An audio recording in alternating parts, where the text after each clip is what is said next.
And this is coming on to the bus drivers thing, because everyone's now talking about let's get round the table again. No talk of, action and well, they've been made redundant as such with their terms and conditions being reissued.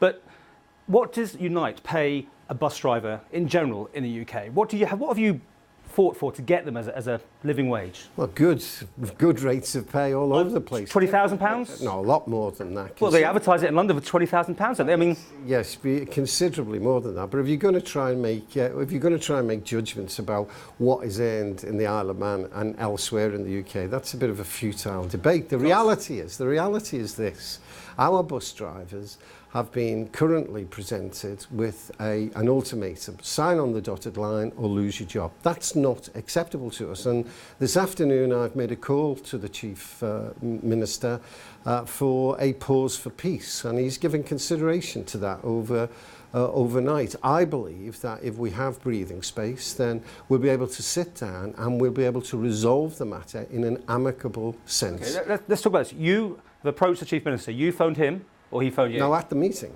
At the meeting this happened? Yes. Okay. And he has agreed, or is thinking about? No, he's been good enough to say he's going to take it away and give some thought to it. He doesn't want confrontation. I don't want confrontation. There's a likelihood that we could have industrial action on the island that we haven't seen for a long time, which will sour the whole relationship that we need to have with the government. We want to work with the government. We respect their difficult position. They've got to respect our position, which is to represent our members. And if we can do that in an open and transparent way, then we believe that we can move forward and resolve most of the issues. Is it usual to have paid for lunch breaks, for instance, then? Of course it is, yes. It is quite normal to have a paid for lunch break. Throughout the economy, in the private sector and the public sector, it is not uncommon to have paid lunch breaks. Not uncommon at all. Well, here there's been a lot of surprise about that in the bus drivers area. Fine, so that's something that we have to have a debate and a discussion about. But they've rejected it already. They've gone to a ballot and they've rejected. Only one person voted for settlement. Everybody else, there's 90-odd bus drivers, said, no, we are not going to give in on that. Is that the place to come for renegotiation on this now? Well, of course it is, because that's the reality of where we are. So if our members say no to something, then there has to be further debate and discussion that takes place. What comes out at the end of that, we have to wait and see, because at the end of the day, if people feel that they're being unfairly treated, then my experience tells me that they're often forced into a corner, and that manifests itself in industrial action. If we don't want that, then let's get round the table, let's thrash it out. And that's why if both the Chief Minister and myself make this call for peace, then there's that much more pressure on our lieutenants to get round the table and sort something out so that we can move on to the much wider issues. I can hear the pipes of peace. You're sitting there having your powwow, but someone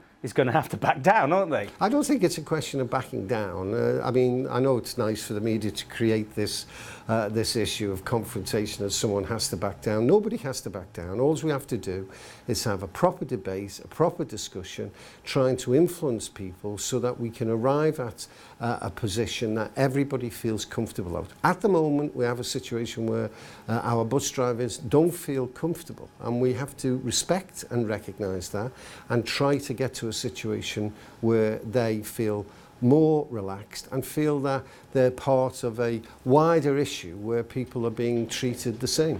Running out of time, but how is Unite in the Isle of Man? How big a voice do you have? Well, the biggest. We are the biggest voluntary group within the island, just as we are the biggest voluntary group within the rest of the UK and Ireland. So would you be looking for support from other Unite members to come behind the bus drivers? No, it's not a question of looking for support. We're looking for an agreement at the moment. That's all we seek to do. But Unite has a powerful voice in the Isle of Man. We are a responsible organisation. We are a force for good. We want to work with the government through their current issues, but we are here to stand shoulder to shoulder with our members to make certain that our members feel that they're being treated fairly and equally. And we believe if the Chief Minister and his colleagues approach that way with open transparency, then we can resolve our differences. Is Mr. Bell going to ring you tonight when you get home, or vice versa, or is it now down to Eric here, Eric Holmes on the Isle of Man? Eric Holmes, of course, is the voice of Unite on the Isle of Man, and the Chief Minister will either ring him or me. It doesn't really matter. So you're available if necessary? I am indeed.